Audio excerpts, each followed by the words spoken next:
2568วันนี้ก็มีภารกิจในการประชุมพระปริญญานิเทศนะแล้วก็เป็นการสรุปผลการไปประเมินคุณภาพการศึกษาของโรงเรียนพระปริยัติธรรม9โรงเรียนทั่วจังหวัดลำปางวันนี้สรุปผลตอนเจ้าเดี๋ยวถ้าพร้อมกันมาได้ทางทีมงานที่ไปนิเทศก็จะทำเป็นรูปเล่มนำไปถวายรายงานประเดชพระคุณหลวงพ่อพระจินดารัตนาภรณ์หลวงพ่อเจ้าคณะจังหวัดลำปางที่วัดประแก้วดอนเตาสุชาดารามนะก็เดี๋ยวหาจังหวะก่อนจงเจ้า ส่วนช่วงบ่ายก็เข้ามหาลัยปกตินะวันนี้วันพุธมีบนห้องว่ามีงานประกันคุณภาพระดับวิทยาลัยเหมือนกันวันนี้โดยวันพุธก็น่าจะเสร็จละนะวันพุธนะแล้วก็วันหื้อนะพระอาจารย์ก็เดินตั้งต่อ ไปแสดงธรรมที่สมุทรปราการแล้วก็แสดงธรรมที่วัดมเหยงนะอยุธยาปุ่นนะสถานนะวันที่9ที่10ก็งานสถานเนาะส่วนวันที่10อย่างนะ10เดือนเนอพระอาจารย์พอกำ13วันที่13ก็ไปบรรยายที่เทศบาลตำบลตุ่งพึ่งที่เจหมอันนี้ก็คืองานในภายนอกสถานเนาะส่วนงานในภายในก็งานบ่ทัน รู้จะว่าจะได้ละนะถูกรู้ถูกกังไปเน้นนั่นนะสมบูรณ์ผ่องบ่สมบูรณ์ผ่องนะยิ่งอันมีเรื่องราวที่จะต้องทำเอกสารเนาะเสนอต่อคณะสงฆ์ต่อสำนักงานพุทธนี่นะหน่อยเงียบปวดหัววะบุญวาย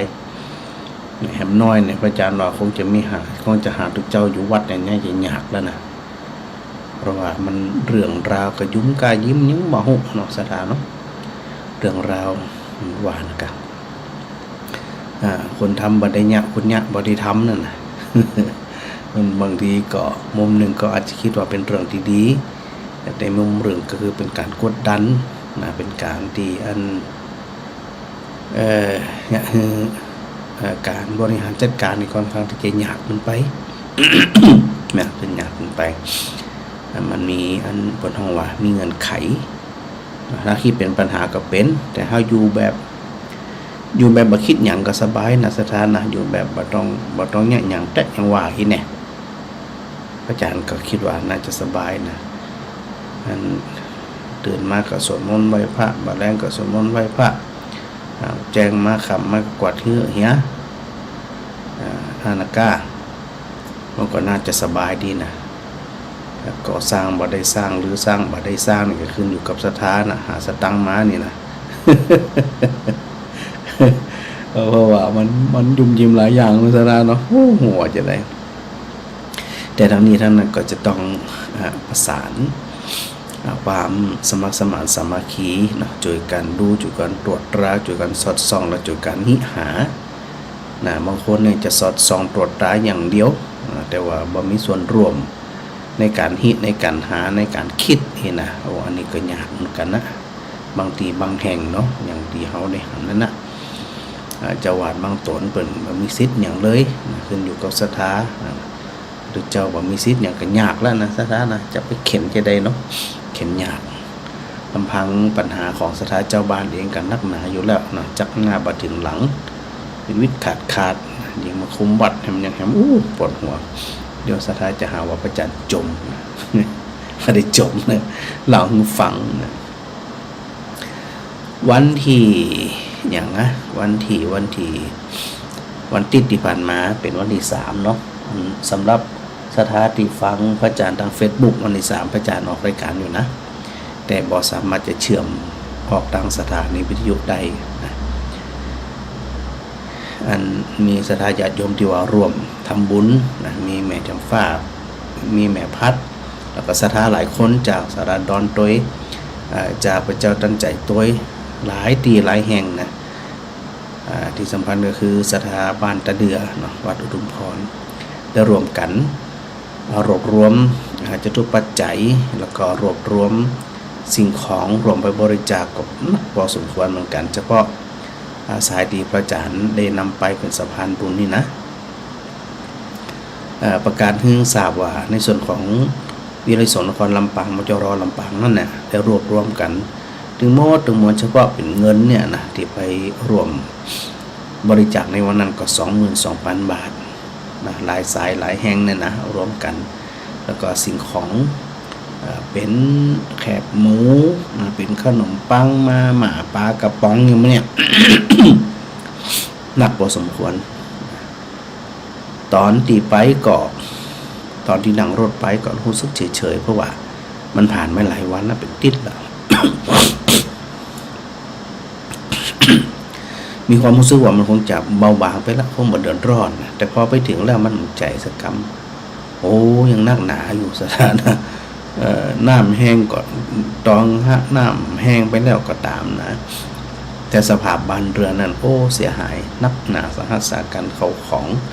จันหลุมบางทีจันบนกับเหลือนะอยากจะบอกศรัทธาตั้งหลายได้ทราบว่าเรื่องภัยพิบัติต่างๆในรัฐสถานถ้าเขาจะได้เดียถ้าเขาบ่ได้ตั้งรักไว้นี่นะมันค่อนข้างที่จะยากในการทำใจเพราะมันเหลือสิ้นเนื้อประดาตัวของใจอย่างต่างๆมันเดี๋ยวแล้วมันมาเร็วน้ำเนี่ยมันมาเร็วพระเดชพระคุณหลวงปู่พระราชวชิระนันทมุนีวชิระนันทบัณฑิตเนาะหลวงปู่เจ้าวาดวัดพระธาตุแจแห้งเป็นรองที่การบดีเวียเขตนครน่านเฉลิมพระเกียรติก็หลวงปู่เป็นได้เป็นรองเจ้าคณะจังหวัดน่านโดยเนี่ยก็ถือว่าเป็นแถมท่านหนึ่งนะที่ได้มีกรุณาธรรมเนาะเป็นปนห้องว่าเป็นส่วนหนึ่งเป็นแกนกลางส่วนหนึ่งจริงๆคณะสงฆ์ของจังหวัดน่านนะโดยเฉพาะพระเดชพระคุณหลวงปู่เจ้าคณะจังหวัดนี่ก็คือว่าเป็นหลักเด่นนะรองจังหวัดแล้วหลวงปู่เองเพิ่นก็ได้ระดมเนาะระดมทุนระดมคนระดมอย่างสะปันเข้าไปช่วยเหลือภาพที่พระอาจารย์ไปหันไม่ว่าจะเป็นเวียงสาก็ตามไม่ว่าจะเป็นที่น่านก็ตามเนี่ยไปหันแล้วโอ้สถาคือรอยยิ้มจากผู้ประสบภัยนั่นนะหาได้ค่อนข้างที่จะยากเพราะว่ามันหายไปต่อหน้าต่อตามันพังพินาศไปต่อหน้าต่อตาของใจทางต่างๆนี่นะแล้วก็พระเดชพระคุณหลวงปู่มันได้เล่าฟังว่าศรัทธายังอยู่ในภาวะตกสะเกิดอยู่ซึมเศร้าอยู่ซึ่งบ่ฮู้ว่าจะซึมเศร้าไปมากน้อยแค่ไหนก็มันบ่มีเนาะศรัทธาเนาะมันบ่เหลือซากอย่างไปหันความรู้สึกจะจ้าลงเหม่อลอยนะอยู่ด้วยความเหม่อลอยเฮามองในลักษณะที่ว่าเป็นภัยของมนุษย์เป็นภัยธรรมชาติของมนุษย์เนี่ยเขาก็ถือว่าเป็นภัยอันยิ่งใหญ่เหมือนกันสำหรับผู้ที่ได้ประสบภัยนะอันเปิดไปห้องภัยธรรมชาติเนี่ยธรรมชาติเปิดไปได้บอกมาก่อนนี่ว่าเปิดจะท่วมรัดใดสึนามิเกิดรัดใดแผ่นดินไหวตั้งใดกับไฟจะไหม้ตั้งใดในธรรมชาตินี่นะก็โหมเอาทันทีทันใดนั่นนะสำหรับผู้ที่บ่ได้ระมัดเนื้อระวังตัวถ้าจะบ่ระมัดเนื้อระวังตัวกันยากนะสถานะเพราะมันมาเร็วเหลือเกินนะจะระวังจะใด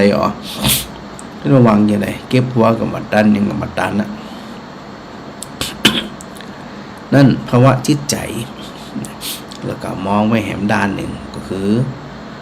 วัตถุสิ่งของต่างๆที่มันเสียไปหายไปจมฮิปเปอร์ไปอย่างไปนี่นะ มันเป็นเรื่องของนอกกายเนาะสถานเนาะอันนี้เขาอูในลักษณะของคนที่บ่ได้อยู่ในภาวะแบบนั้นเนี่ยมันเป็นเรื่องของนอกกายซึ่งเรื่องทั้งหลายเหล่านี้สมบัติทั้งหลายเหล่านี้มันสามารถที่จะหามาได้ด้วยกำลังยังมีกำลังกายอยู่ยังมีกำลังสติปัญญาอยู่อีนะพระอาจารย์ว่าหมู่เนี่ยมันบ่ได้ยากในการที่จะเนี่ยคือมันมีขึ้นเกิดขึ้นอย่างขึ้นเนี่ยบ่ยากนี่นะแล้วก็บางคนที่เป็นตั้งอยู่ในความบ่ประมาทเป็นเนี่ยจิได้ทรัพย์สมบัติบางส่วนที่เขากู้กันอยู่เสมอเนี่ยเนาะการตั้งอยู่ในความบ่ประมาทนั่นทรัพย์ส่วนหนึ่งก็ดูแลตัวเองดูแลพ่อแม่ลูกหลานตานเต้าสามีภรรยาบริวารหวานเครือมันก็ส่วนหนึ่งก็ทำบุญนะเปิ้นเอาบุญไปภายหน้าซึ่งในอนาคตนะจัดต่อไปเขาก็ฮู้เป็นจังได๋ตามกำลังเฮานี่นะและส่วนหนึ่งคือจะต้องจะต้องฝากไว้ ฝากธนาคารไว้อย่างน้อยที่สุดเนี่ยต่อให้มันมีภัยธรรมชาติเกิดขึ้นนะทรัพย์สมบัติที่เขาสะสมไว้บางส่วนนั้นมันก็คอยบรรเทาได้ผ่อง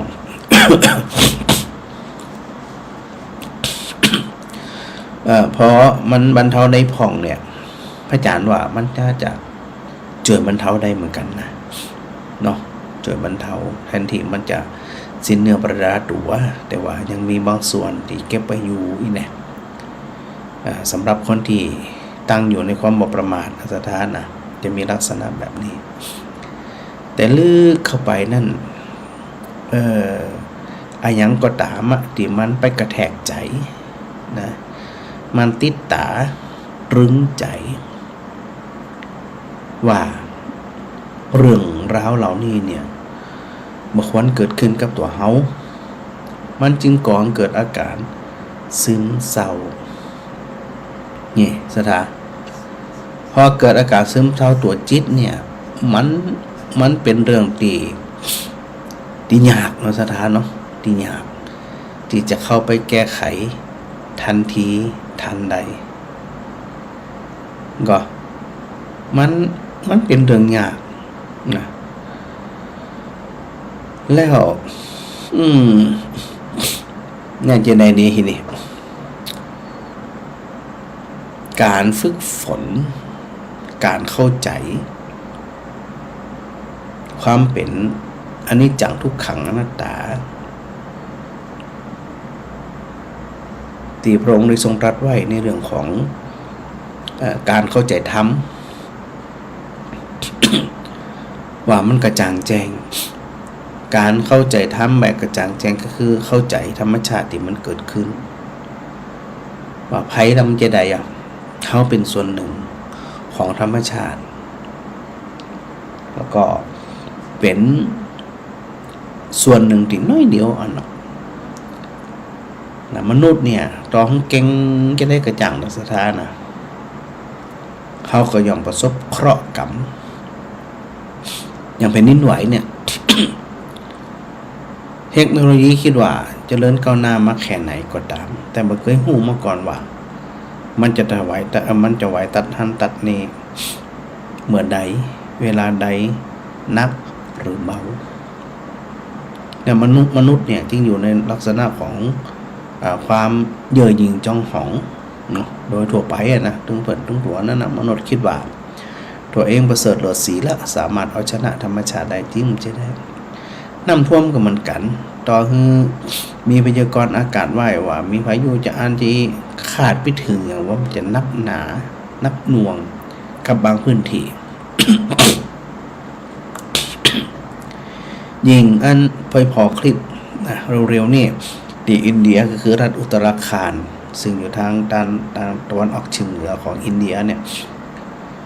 อันนั้นภูเขาถล่มเป็นน้ำป่าทับถมหมู่บ้านไปหมดไปหัวกี่พันคนบ้านนี่บ่ต้องอู้ถึง ที่พระอาจารย์อู้ว่ามนุษย์เนี่ยจะไปพึ่งยิงพยองนะเพราะธรรมชาติเขาจะบอกว่าธรรมชาติโหดกับได้เพราะธรรมชาติมันจะมีความรู้สึก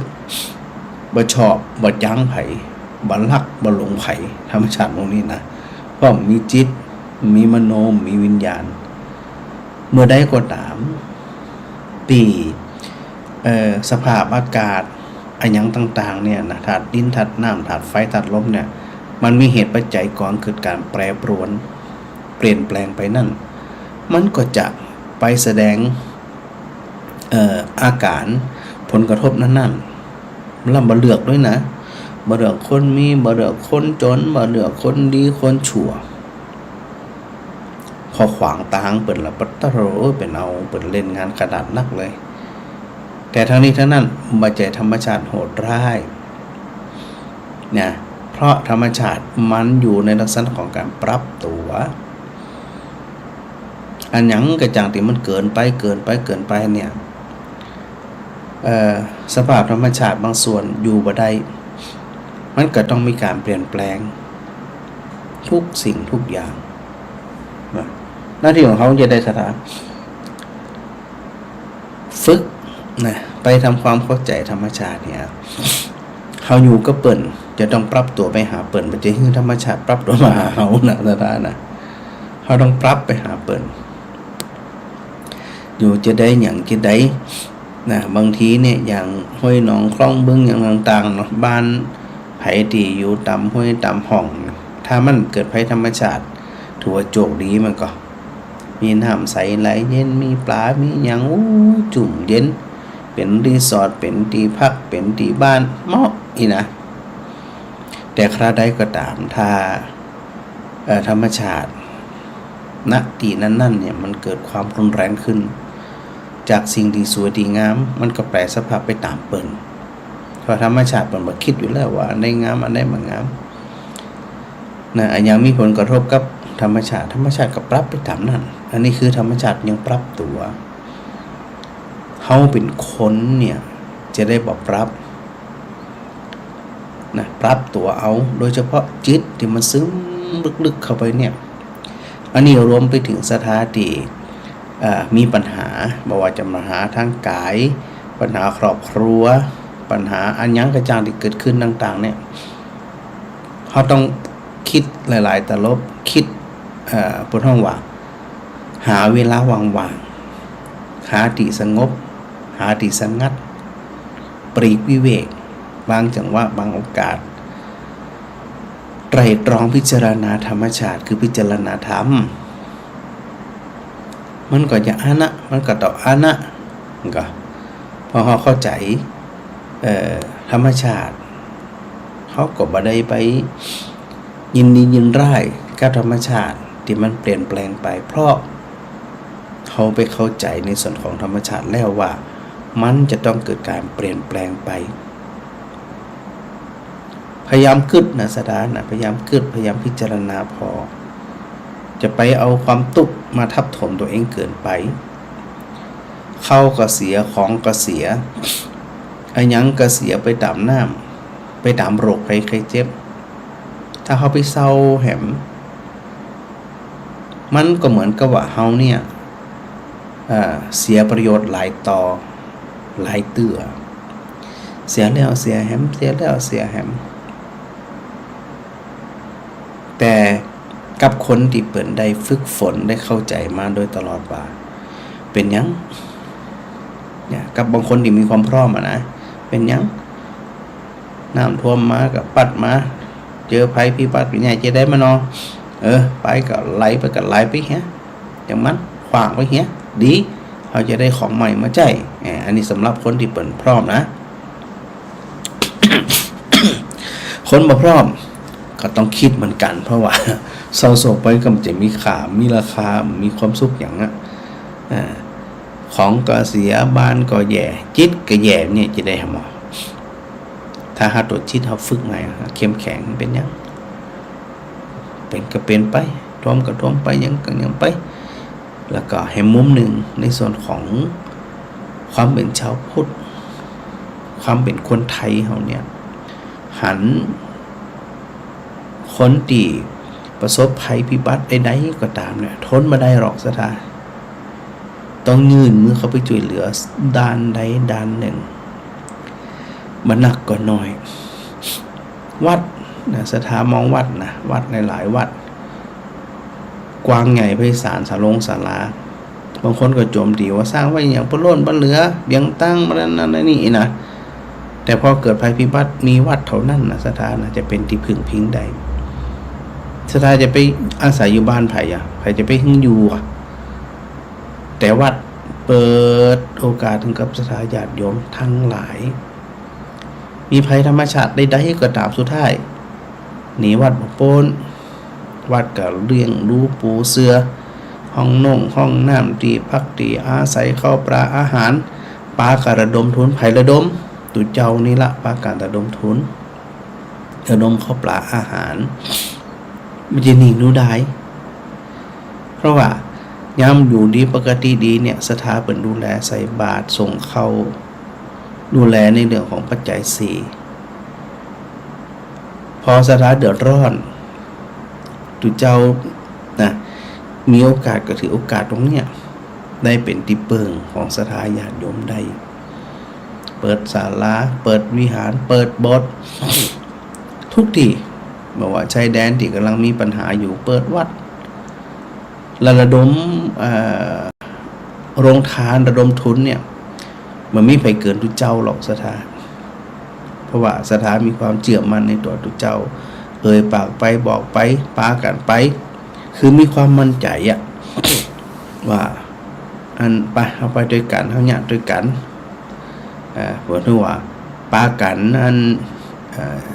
ปากันช่วยเหลือเนาะที่พระอาจารย์บอกว่าเฮาต่างคนต่างมีกรุณาธรรม มีวัดเป็นที่พักพิงในอย่างมีบัตรเมื่อวานน้ำท่วมแผ่นดินไหวไฟไหม้หรือแม้กระทั่งสึนามิไม่พอกะที่ผ่านมาดังนั้นเนี่ยบางคนไปโจมตีสปะสปัดมามีความหมายยังสร้างอย่างปล้นป้อนเรือ มีประโยชน์เปลืองคนที่อู้นี่จะทำนะเคยทำบุญเคยทำอย่างอู้นะแต่พอมีปัญหาขึ้นมาเนี่ยก็ต้องมาอาศัยอย่างที่พระอาจารย์ว่าสถาจะไปอาศัยบ้านไผ่มีมีวัดมันเป็นของเจ้าบ้านนั่นละช่วยกันสร้างช่วยกันแปลงช่วยกันดูแลมารุ่นต่อรุ่นยุคต่อยุคพอมีปัญหาหมู่เฮาเนี่ยก็ป้ากันมาช่วยเหลือดูแลซึ่งกันและกันโดยมีตุเจ้าเนี่ยเป็นแกนนำนะบางตีบางแห่งก็ศรัทธาทำครัวบอกไว้ตุเจ้าพระเน้นไปช่วยเพื่อเบิ่งได้อดได้อยากอันนี้ผลของว่าตามกำลังของแต่ละคนอย่างบางทีก่อนจะด่าก่อนจะว่าก่อนจะยังก็จะต้องคิดหน้าคิดหลังเหมือนกันนะเจอว่าเอาความสะใจเอาความบ่ชอบมาก่อนเนี่ยมาว่ามาด่ามาอย่างอีเนี่ยมันก็บ่น่าจะใจเนี่ยก็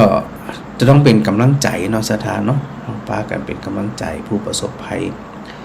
ก็เป็นเดือนเมื่อนะพระอาจารย์ไปดูในพื้นที่นะเป็นเดือนเนี่ยกว่าจะเอาขี้เปอะขี้ปงขยะออกไปโอ้ยมาเนินเทินทึกภูเขาเหล่าก็นักเนี่ยสถานนะเดือนนี่มันน่าจะเอาอยู่อันนี้คือสมบัติภายนอกนะแต่ถ้าไปยึดติดในใจแหมลงมันจะใจเวลาสักเท่าใดบางคนเนี่ยก็อาจจะช็อกบ่เหมือนเศร้าบ่เหมือนปรับตัวได้ปรับความรู้สึกได้ปรับความคิดได้เดินหน้าต่อ เพราะชีวิตของมนุษย์ต้องเดินหน้าต่ออย่างเดียวจะมาหนังศกเศร้าลำพันอยู่ในอดีตเนาะอตีตังนานวาขมายะนับปฏิกังเขอนาคตังยะตะตีตามบหินันตังอปัญจนาคตังนี่นะที่พระพุทธเจ้าตรัสเนี่ยจะไป ใส่ใจอย่างเพราะว่าสิ่งที่มันเป็นอดีตมันผ่านไปแล้วมันหันชาตินะสถานะเขาใส่ใจมันแท้ๆนะอย่างน้ำท่วมตอนนี้มันท่วมเกิดแล้วดับไปมันมาได้มันก็ไปได้มันไปอยู่ตลอดหรอกอันนี้คือตัวสัจธรรมตัวหนึ่งที่เขาไปเข้าใจแล้วไปเห็นที่มันเป็นอยู่ธรรมชาติสอนเขาเราว่ามันเป็นแบบนี้จะได้เขาบอกเอามาชุกคิดเอามาพอบอกเอามาอันพิจารณาเพื่อที่จะไปเข้าใจและบรรเทาความเศร้าโศกเสียใจเศร้าใจรำพึงรำพันอันนี้ใจเวลาแน่นอนโดยเฉพาะคนที่บ่เคยใส่ใจในเรื่องของการฟังธรรมในเรื่องของประพฤติปฏิบัติธรรมไม่ว่าจะเป็นเสียหายจากทรัพย์สินเสียหายไปเนาะเงินทองเสียหายไปญาติพี่น้องเสียหายไปแล้วมันจะได้หรอเขาจะเอาคืนกำได้ถ้าเสียใจแล้วให้หุยกิ้งเกือกนี่นะแล้วมันฟื้นมันกลับมาเนี่ยมันก็น่าทำอยู่นะอย่างน้ำท่วมมันก็ท่วมไปแล้วเฮาเศร้านะเศร้ามองนี่นะตูกถ้าตูกแล้วน้ำมันจะปิกไปที่เก่าของก็จะปิกไปที่เก่าอันนี้น่าทำน่าเศร้าน่าหมองน่าตุกเพราะมันได้สิ่งที่เขาเสียดายมันขึ้นมาแต่ความเป็นจริงมีแน่นอนมาปิกมาแน่ๆนะดิพระอาจารย์อู้ว่าธรรมชาติของน้ำมันมีจิตมันมีวิญญาณมีสิ่งกีดขวางกีดคันเปิ่นก็จะขึ้นไปตามธรรมชาติเปิ่นไหลล่ำสนใจด้วยนะบ้านไผ่เป็นบ้านไผ่วัดวาอารามเป็นวัดเว้นเนิ่นๆกว่าบาปอันนี้เป็นวัดมีก็มีไหลไปด้วยกันหมดพร้อมไปด้วยกันหมดมีปัญหาไปด้วยกันหมดเขาจึงได้แต่หมายถึงเขาทั้งหลายเนี่ยที่บ่ได้ประสบภัยธรรมชาติเนี่ยก็ได้แต่ในเรื่องของกายมันก็ในเรื่องของมันภายนอกเนี่ยช่วยเหลือกันนะสัทธานักผ่องน้อยผ่องเป็นอย่างแต่มันออกมาจากใจตัวธรรมะตัวกรุณาธรรมมันออกจากใจบางทีเนี่ยสัทธาอาจจะเกิดว่าของน้อยเดียวมันจะไปช่วยอย่างใดจะไปลืมนะน้ำใจมันน้อยเดียวเนี่ยโอ้โหมันมีความสุข มันมีความสุขสมมุติเขาบ่สบายเนาะนอนป่วยอยู่ไข้อยู่มีคนเอาอาหารเอาอย่างมาให้กินซึ่งหู้กันอยู่แล้วว่าคนป่วยเนี่ยมันกินอย่างมันก็เอี้ยนมันก็เหม็นหมดมันก็บางคนเปิ่นหู้นี่อันอย่างดีกินได้มะม่วงซุปเนี้ยบะขามซุปเนี้ยอย่างให้มานัดนี่นะกินกับข้าวมันลืมได้หมู่นี่มันจะจำกันมันลืมของน้อยเดียวก็จริงกากสินราคากับเจนักแต่น้ำใจดีอันได้นึกถึงมันประเมินค่าบ่ได้ใครจะไปหู้ว่าบางทีเนี่ยแคบหมูถุงหนึ่งอันมาม่าถุงหนึ่งปลากระป๋องหนึ่ง ย่างคนเนี่ยบรรเทาความหิวได้พอบรรเทาความหิวได้อิ่มได้เปิ่นก็จะไปอันมีกำลังวังชาไปปัดกวาดคัดถูเก็บกวาดทำใหม่อย่างใหม่เขาเปิดได้โอ้บางทีจากสิ่งเขาที่เขาไปรวมเปิดนิดน้อยเดียว แต่เปิดเอาไปใจเอาไปกินแล้วกองเกิดแรงฮึดมีกำลังขึ้นมาจากแคบหมูถุงเดียวก็ตามมาอันเดียวก็ตามขนมถุงเดียวก็ตามมันไปเพิ่มพลังเปิ่นอันนี้กายเพิ่มพลังกายแต่น้ำใจไม่น้อยนิดหมายถึงของเขาไปฮือเนี่ยจะนักกันน้อยก็ตามมันประทับใจว่าเขาบ่ลืมกัน คนไทยบ่ลืมกันนะมีโอกาสแวะเวียนมา อันนั้นอันนี้นั่นนิดๆหน่อยๆมันเป็นหยังแต่นั่นคือน้ำใจอันนี้มุมของผู้ที่จะเข้าไปช่วยเหลือนะแต่เนี้ยห่วงก็คือมุมของผู้ที่ประสบภัยเนาะสถานเนาะก็นี่ก็น่าห่วงจึงอยากเป็นกำลังใจนะให้สถานญาติโยมทั้งหลายนะผู้ที่ประสบภัยใดๆก็ตามมานะสถานนะต้องฝึกจิตใจให้เข้มแข็งฟื้นเร็วเหมือนกับคนป่วยเหมือนกันหรอคนป่วยบางคนฟื้นเร็วเผลอๆนี่อาจไม่ได้นอนยุบก็ได้หูชึกตัวเองบ่สบายกินยาเหี่ยพักผ่อนเหี่ยบางคนตอนเดียวหายละแสดงว่าเป็นมีแรงขึ้นมีกำลังกายนักบางคนวันก็บ่หาย2 วันก็เป็นติดก็ยังมาหายเพราะสุขภาพกายบ่พร้อมจิตเช่นเดียวกันสถานถ้าจิตมีกำลังอ่อนแออ่อนไหวหย่ำแย่งอแงเนี่ยนะจากป่วยนักมันก็จะป่วยหนักขึ้นไปแหมมันยิ่งไปซ้ำเติมไปซ้ำเติมพอปรับสภาพจิตใหม่ปรับความรู้สึกใหม่ปรับความเข้าใจใหม่ในสิ่งที่มันเป็นอยู่เน้นย้ำตรงที่ว่าเป็นเรื่องของธรรมชาติไม่ใช่ว่าจะเกิดเฉพาะตอนนี้ก่อนเขาเกิดมาเนาะรอยจัดปั้นจัดอย่างต่างๆเนี่ยมันมีมาแล้วมันจะพึ่งนี้มีหมื่นปี แสนปีปี มันมีเกิดมีเรื่องภัยธรรมชาติในบนโลกมนุษย์นี่ สิ้นยุคของเขาไปหมดอายุไขของเขาไปรุ่นลูกรุ่นหลานรุ่นยังระดับต่อไปเนี่ยเขาก็เจอในสภาพแบบเดียวกันเพราะมันเป็นมนุษย์อยู่บนโลกนี้มันจะไปไหนเขาไม่อยู่โลกนี้โลกนี้ได้รับผลกระทบเขาก็ได้รับผลกระทบตัวสถานนั่นการที่ไปฝึกเนาะฝึกความเข้าใจก็คือการปฏิบัติธรรมใส่ใจอยู่เสมอนะว่าไปเห็นสิ่งใดก็ตามที่มันมีอยู่เป็นอยู่ก็คือสิ่งที่มันเป็นอยู่และมันบ่ได้อยู่ต่อไปพอเราไปเข้าใจความรู้สึกภาพที่มันติดตาตรึงใจกระถูกสลัดไปทีละน้อยละน้อยจนสลัดทิ้งแบบเบ็ดเสร็จเด็ดขาดได้ทั้งนี้ทั้งนั้นอาศัยวันเวลาอาศัยความภาคเพียรพยายามอย่างจริงจังมันถึงจะสามารถจัดการมันได้ถ้าเราทำจิตใจอ่อนแองอแงนะขี้เสียใจขี้น้อยใจนี่นะเซตมันแน่นอนมันจะขยำมันจะจัดการเราเนี่ยนักขนาดนะ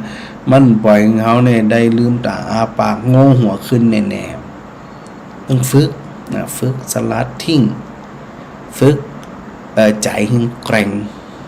ฝึกจิตให้มีความวางเฉยครับได้นะว่าแล้วมันจะได้หรอแล้วมันจะได้หรอฝึกไปเนี่ยสิ่งทั้งหลายเหล่านี้ก็อยากให้หมู่เขาทั้งหลายเนี่ยได้ฝึกกันเขาจะไปฮู้อย่างว่าอย่างจะเกิดขึ้นกับเขาในอนาคตเขาฮู้เมื่อเขาบ่สามารถจะฮู้ได้เขาก็ต้องเตรียมตัวตั้งอยู่ในความบ่ประมาทในเรื่องของสภาพจิต ฝึกมัน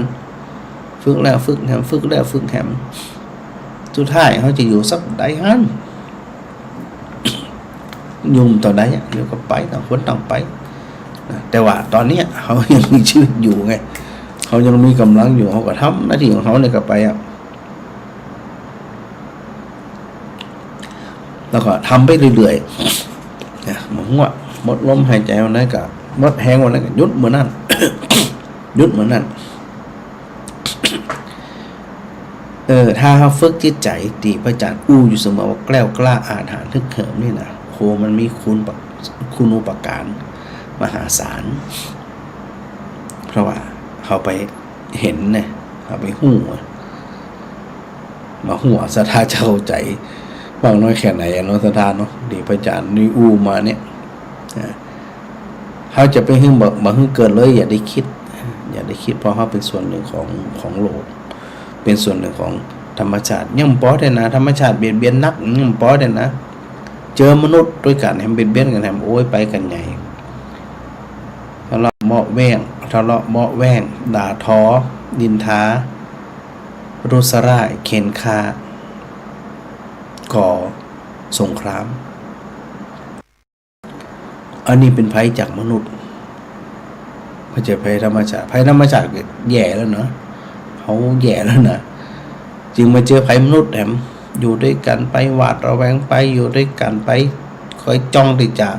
หาจับพิษจ้องแต่จะไปว่าไปดิสเครดิตคนอื่นไปด่าอย่างนี้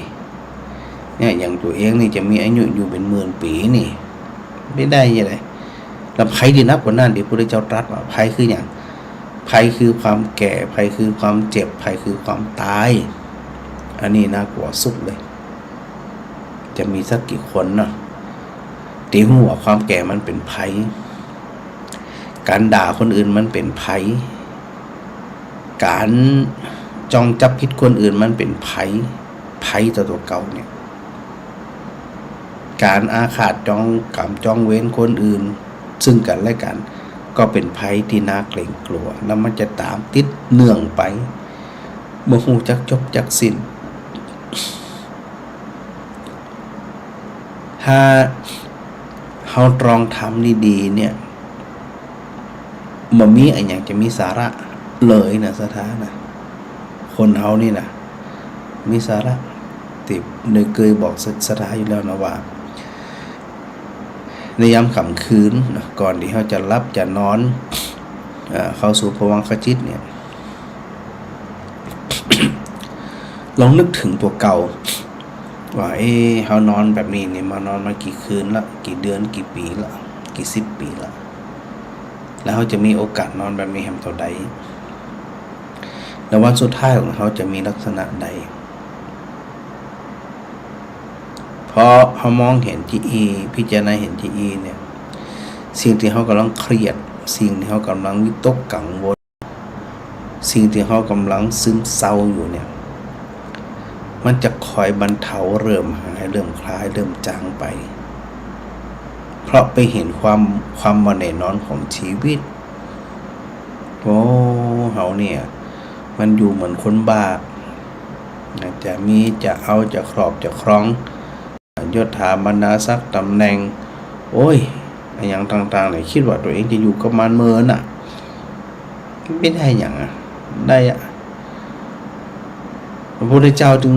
คือเฮาทั้งหลายเนี่ยได้พิจารณาอยู่รำไปนะว่าเธอพิจารณาจิตของเธอหึงดีดูแลจิตของเธอหึงดีจิตตังคุตตังสุขาวหังนี่นะแม่อมพรมัตตรสเป็นจำดี แล้วก็แม่มาลีหั่นนะจิตตังคุตตังสุขาวหังจิตที่คุ้มครองรักษาดีแล้วนำความสุขมาให้อันยังไปคุ้มครองรักษาจิตได้ตัวสติตัวปัญญาดูแลจิตของตัวเองบ่ฮึเศร้าบ่ฮึโศกบ่ฮึหมองบ่ฮึด่าบ่ฮึจังบ่ฮึอิจฉาริษยามันจึงจะห้องว่าจิตที่คุ้มครองรักษาไว้ดีก็เหมือนกับติอูสถาตะกี้ว่าขณะเฮานอนเนี่ยลองพิจารณาความรู้สึกพิจารณาใจของเขาดูจิตของเขาในขณะนี้เนี่ยจิตของเขามันเป็นจะไดมันว่างหรือยังมันเบาหรือยังหรือมันยังมึนตึงอยู่มันยังเครียดอยู่มันยังกังวลอยู่มันยังวิตกอยู่หรือว่าตอนนี้มันผ่องแผ้วมันเบาบางมันสบายสิ่งทั้งหลายแล้วนั่นบ่มากรำกรายบ่มากวนใจเลยคือ กึดจีอีเห็นจีอีเข้าใจจีอีศรัทธาเขาจะได้ชื่อว่าเป็นพุทธบุตรพุทธธิดาเป็นลูกของพระพุทธเจ้าที่ห้องว่ามีโอกาสเป็นอนุพุทธะคือเจริญรอยตามเข้าไปสู่ความเป็นผู้รู้ผู้ตื่นผู้เบิกบานโดยไปธรรมอันเนี่ยเขาก็แย่แล้วแย่ไปมันเป็นมาเป็นมีปัญหาสารพัดสารพัยซึ่งมันมีอยู่แล้วคนจนก็มีปัญหาคนจนคนรวยก็มีปัญหาก็สภาพไหนผ่องภาวะไหนผ่องที่มีมาตึ้งนี้แต่จะไปลืมภัยที่เกิดจากมนุษย์บางเรื่องเนี่ยมันเกิดจากจิตตัวเก่าที่ในอุวันก่อนถึงในเรื่องของจิตตนิยามกฎแห่งความคิดกฎแห่งการปรุงแต่งถ้าเราก็คิดว่าเอาจากนี้ไปเนี่ยเขาจะอยู่สักเท่าได้สละทิ้งเลยขวางเลยว่าของหมอเนี่ยอย่ามายุ่งกับข้า นะข้าเนี่ยใส่ใจความรู้สึกแล้วโอ้ตอนเนี้ยมันบ่หวาดผวามันบ่กังวลสักอย่างละมันของมันถึงเลยเป็นยังกับเป็นดียังกับดีบุญยังกับเป็นบุญเราจะได้หรอบุญส่งผลกับดีบาปส่งผลบ่ดีก็จริงแต่ว่ามันเป็นเรื่องที่คือสติกับเฮาใดนะสถานต้องกึดมันนะสถานนะเพื่อที่จะให้เฮาไปเข้าใจถ้าบางอันถ้าเฮาบ่เข้าใจเฮาก็บ่ต่างอย่างกับคนบาปที่พระพุทธเจ้าตรัสว่าจิตวิปลาสทิฏฐิวิปลาสทิฏฐิวิปลาสจิตวิปลาส จะได้ถึงประหลาดวิปลาสเพราะอย่างเพราะมันเห็นพิษไปจากของจริงของเดิมถ้าเข้าใจก็ว่ามันวิปลาสอย่างของว่าพอมันวิปลาสต่างๆเนี่ยแล้วตัวเฮาเองเนี่ยจัดการมันได้ก่อนในสิ่งที่มันวิปลาสอยู่ถ้ามันเกิดวิปลาสแบบนี้บ่ได้เนี่ยเฮาเนี่ยแย่ละถ้าเป็นวิปลาส3นี่เป็นว่าสัญญาวิปลาสจิตตวิปลาสทิฏฐิวิปลาสเวลาห้องว่าจะได้วิปริต วิปลาสวิปริตคืออย่างคือมันเห็นที่มันบ่เป็นน่ะไปเห็นส่วนต่างกับที่มันเป็นนะเช่นสัญญาวิปลาสความมีสัญญาคืออย่างสัญญาก็คือความจำได้หมายรู้วิปลาสวิปริต คือผิดเพี้ยนไปจากอย่างอื่นนี่เป็นอธิบายไว้อีกว่า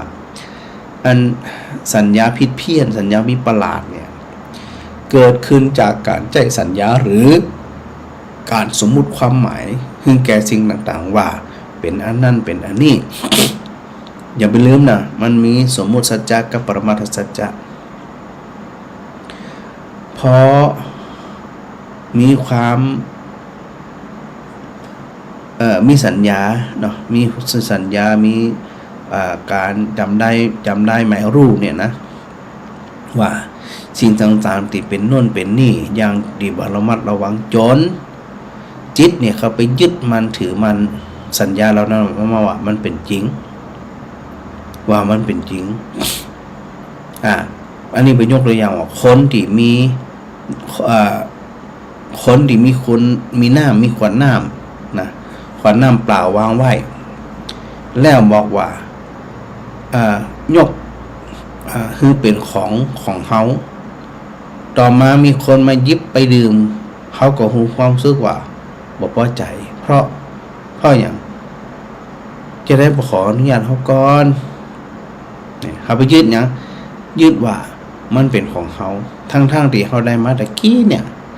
ก่อนหน้านี้มันจะเป็นของเขาเปิดหึงมาไอตัวสัญญาตัวไปยึดตัวเนี้ยมันจึงคิดว่าอันเนี้ยมันเป็นของเขาเปิดห้องว่าเป็นสัญญาวิปลาสมันเหมือนกับไป ถูกบนห้องหมอถูกอวิชชาเนี่ยเขาครอบงำเลยมาหันความเป็นจริงที่เกิดขึ้นก็หรือ มีสัญญามีความจำได้นี่ว่างูเนี่ยมันจะยาวๆมันก็แต่พอมันมืดสลัวเดินไปอันยังก็ตามที่มันยาวๆต่อขึ้นเป็นเจือกเป็นใบกล้วยก้านกล้วยเป็นยังกระจ่างเลยจะเข้าใจว่าเป็นงูเพราะมันมีลักษณะยาวฝังใจเป็นที่ตั้งแต่อดีตมาจนถึงปัจจุบันในตัวสัญญาวิปลาสเช่นการจองเวรการอาฆาตการบ่พอใจกันจังกัน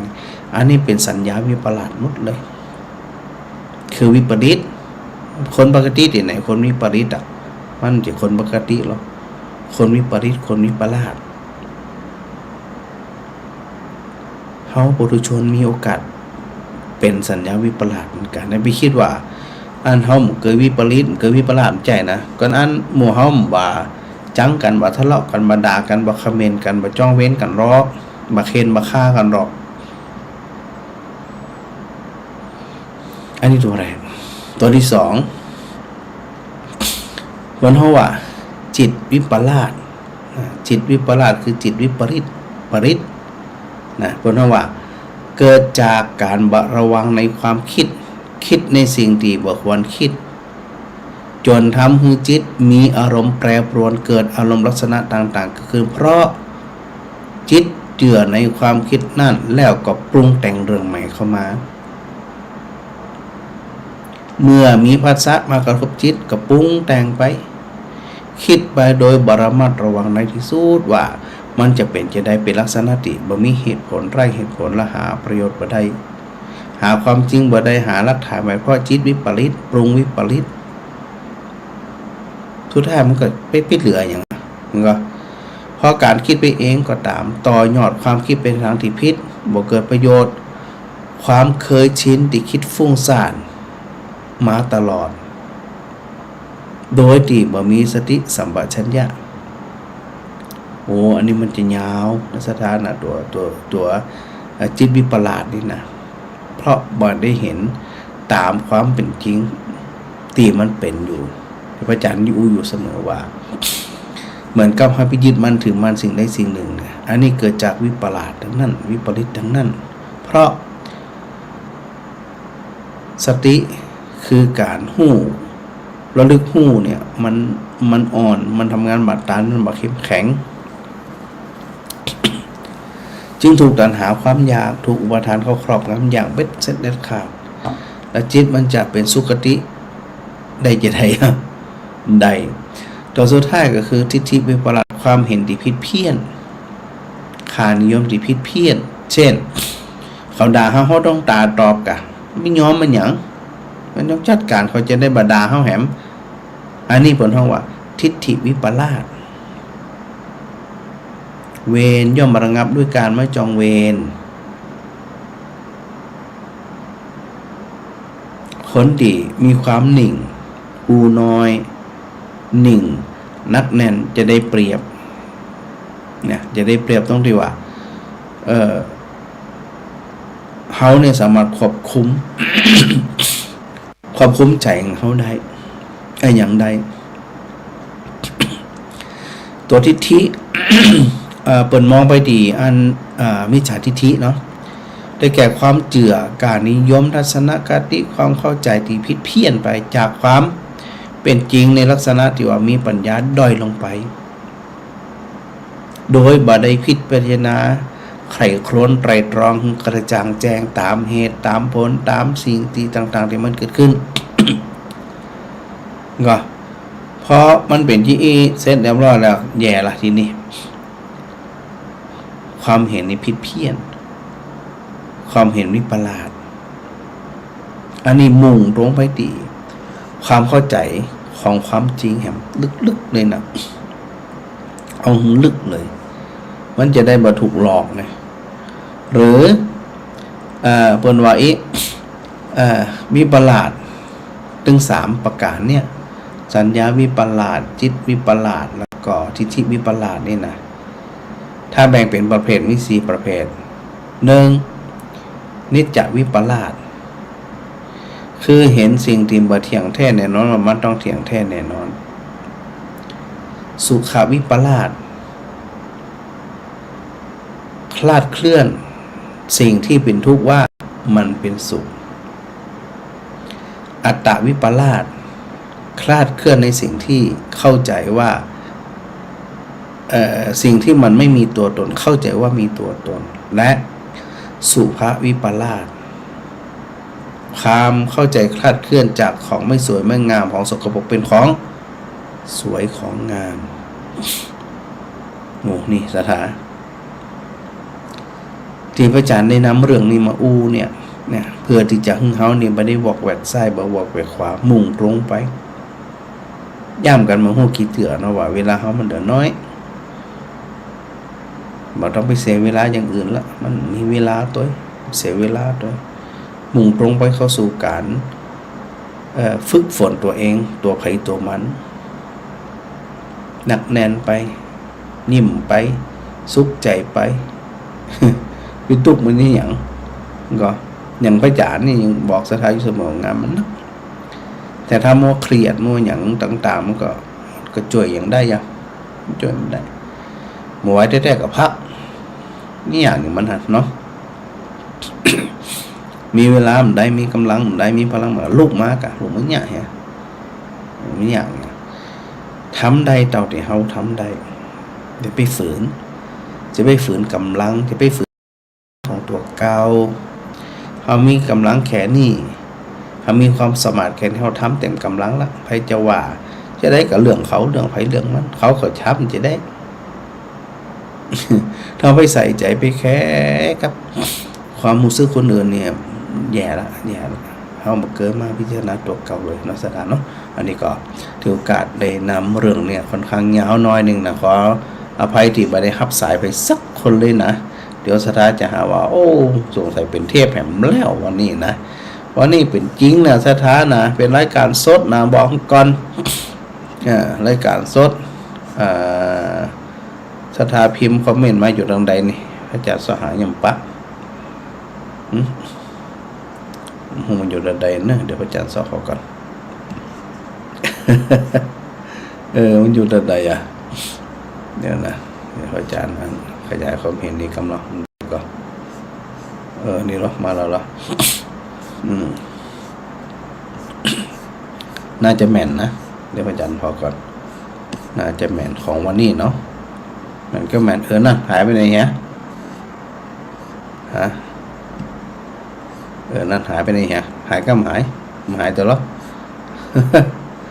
โอเคมาละนะเอาเต่าที่มีนี่ก็นี่แหละที่มันหายไปขจัดหลายนี่มันก็อันดับแรกครับพระเดชพระคุณจารย์เจ้าคุณพระราชนันทวัชระบัณฑิตณน่านนะเป็นการเจอเจ้าเนอะคุณหลวงพ่อสาธุวันนี้ฟังธรรมที่มจรวังน้อยชัดเจนครับโอ้ครับขอบพระคุณพระเดชพระคุณไปงานที่มจรพระผู้ใหญ่นี่จะบ่ค่อยมีเวลาว่างนะสถานะมีประชุมส่วนมากก็จะดูในเรื่องของเชิงนโยบายเนาะกับกำหนดนโยบายนะก็มีงานหนักแต่ดูลักษณะแล้วพระเดชพระคุณหลวงพ่อเปิ่นค่อนข้างที่จะจัดการอารมณ์ได้ดีนะเปิ่นดูแลอารมณ์เปิ่นอย่างเปิ่นต่างๆงานหนักมันชวนเครียดกับชวนแต่ว่าเวลาเปิ่นมาได้ยังมาได้เกิดจะได้รับข้อคิดจากหลวงพ่อดีๆนี่แทบทุกครั้งนะเวลาได้ได้จากกับเปิ่นนะก็ต้องกราบขอบพระคุณท่านอาจารย์เจ้าคุณพระราชนันทวัชระบัณฑิตณน่านโดยเน้อครับกราบขอบพระคุณครับที่ได้คนห้องว่าจะได้เป็นกำลังใจกันนะฟังกันโดยตลอดนะครับต้องกราบขอบพระคุณอาจารย์เจ้าคุณจัดหนักกับผมแล้วก็เดี๋ยวอาจารย์ทับสายสลับกันไปแม่บัวไข่มาสักการเจ้าจมเนี่ยแต่ว่าเจ้าจะได้จมรู้เหล่าฟังอย่าง เหล่าฟังthìจมสักกำ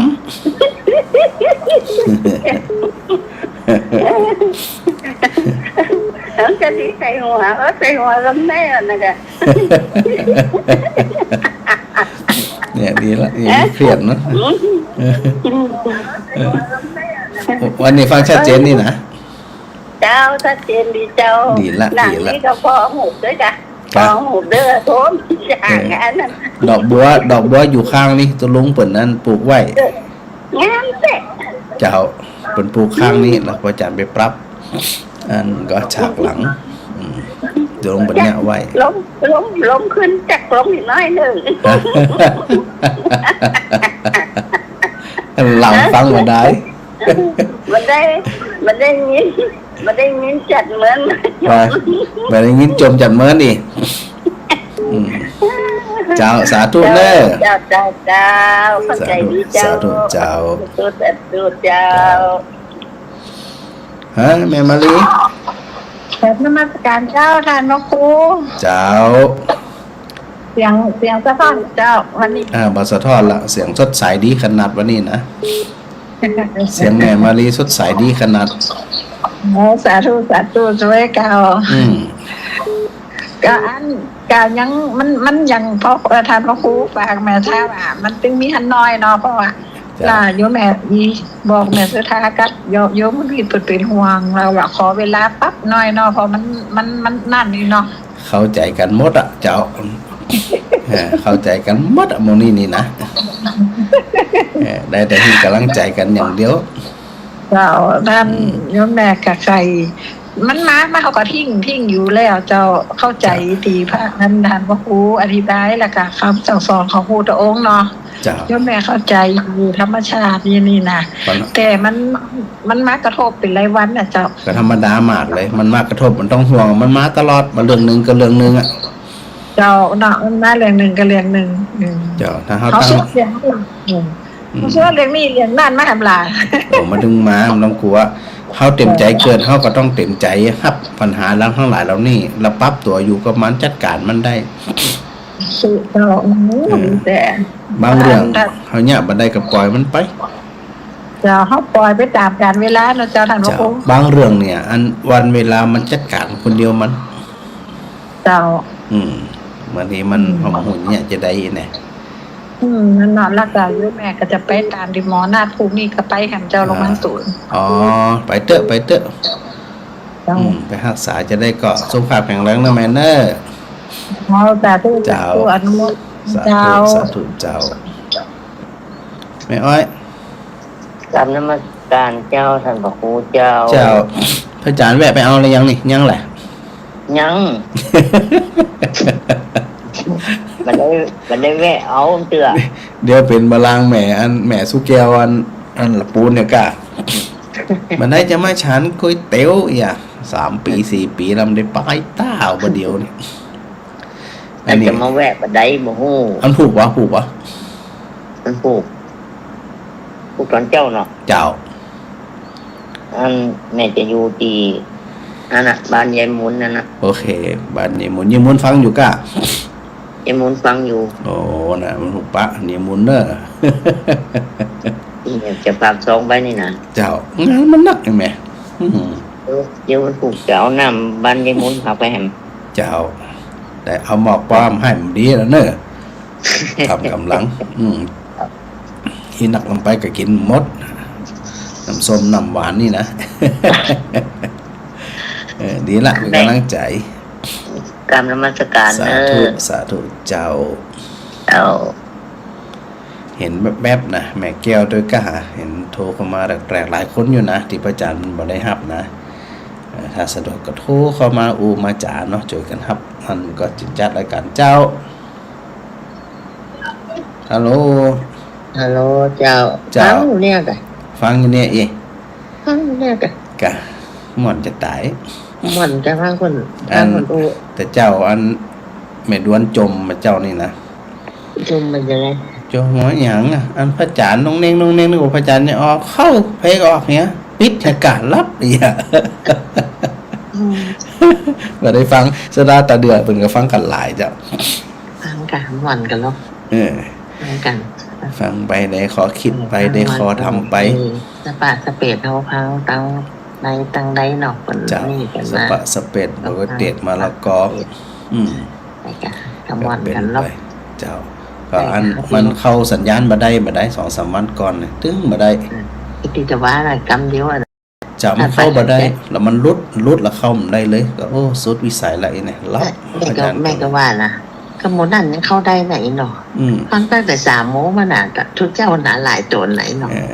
ถ้าพระอาจารย์ยังเข้ามาได้หรอไอ้เนาะ สงสัยต้องสวายสังฆทานแล้วก็ที่เอ็นี่นะ ไปฮดน้ำมนต์8 วัด9 วัดใกล้ อันนี้พระอาจารย์ตัดรายการเองอย่างพอเข้ามาได้มันก็ใจมันได้ ส่วนรายการของพระอาจารย์อื่นๆนี่อันระบบมันนี่มันจะตัดโดยอัตโนมัติเพิ่นก็เลยเข้าได้ปกติแต่พระอาจารย์นี่ตัดรายการเอง ดีละจะได้กระบุญรักษาเนอะแม่เด้อเจ้าจะบังใจกันเจ้า ปีบกคำพิเชยวงศ์นะปีสาวทักทายมาตึงวันเหมือนกันโยมแม่เพ้นกล่าวฟังนอนมาสกัดประจานมาแม่บดน้องอินสุวรรณฟังอยู่นี่แม่ชุติการรอดพยัญนมัสการประจำพระครูดอกไม้งามนี่ดอกบัวข้างนี่นะข้างกุฏิเนี่ยถ่ายเพื่อที่ยังสถาได้หันอันตุลุงดมเปิ่นปลูกไว้รักษาไว้เนาะก็ไก่ไม่ละน้อยนะสถานนะอันแม่สังวานจันแกนกับสาธุเจ้าโยมแม่สมจิตอินทรวิจิตนี่สาธุมาแม่รำไพด้วยเนอกับสาธุพระอาจารย์แล้วก็แม่อัญชันวงชังเงินนี่สาธุมาแล้วก็แม่กับสีขันแก้วนะฟังอยู่นะแม่สุนันทากาดีมาสกัดพระอาจารย์มาแม่พัดนาจลาแม่พัดนาจลาเจ้าท่านอาจารย์เจ้าโตหายไป70,000จากหลายคืนจะได้มาเนาะหายไปไหนจมอยู่ที่วัดเนี่ยขึ้นได้กับพิงครับพยายามกั้นเต็มที่อ่ะกั้นแต่เนอะมันตื้มได้2 วันก่อนนี่นะเจ้าจะแดงเนาะมันเป็นระบบของโปรแกรมเปิดเจ้ามันอาจจะบาเสถียรหรือมีปัญหาเป็นบางช่วงนี่ค่ะเป็นยังมาจากนั้นเป็นยังรับแต่ดีมกันสถาจะได้ฟังเพลงของฟังเพลงอย่างที่ว่าไม่โดนติดเลยรับอีกหลายคนว่าโอ้ยจะได้บอลล่นเนี่ยฟังได้ก็ได้มาวันใดก็ได้วันใดก็ได้ก็เป็นอย่างกัดดับไปแม่สบายดีนะแม่พัดนะเจ้าสบายดีเจ้าจะได้กระสาทุนเนอะวันนั้นไปไปไหนนอนเฝ้าลูกเบาก็นะโรงพยาบาลโรงพยาบาลสูงกันฮะอันดาลูกเบาอีแม่โรงพยาบาลไหนโรงพยาบาลตุ่มแจ้งตรงหัวจ้างเจ้าตรงหัวจ้างละปูนอ่ะเจ้าโอ้จะชี้ขึ้นกันนะดีขึ้นแล้วล่ะดีขึ้นแล้วโอเคเอาแม่บ้านแม่เอาไงยังเอาไงเนี่ยควรนี่ละบุญกับบุญจูนะแม่เนอเจ้าสาธุเจ้าสาธุเจ้าแม่พิสมัยสีเทพธรรมโรงแม่อนุโมทนาสาธุโดยนะชักลางงามเย็นตาเย็นใจแม่พิมมาลากับสาธุนะแม่บัวทองทาแก้วเนี่ยสาธุพระอาจารย์มายมพรหาพิจารณ์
บ่มีจิตหรอ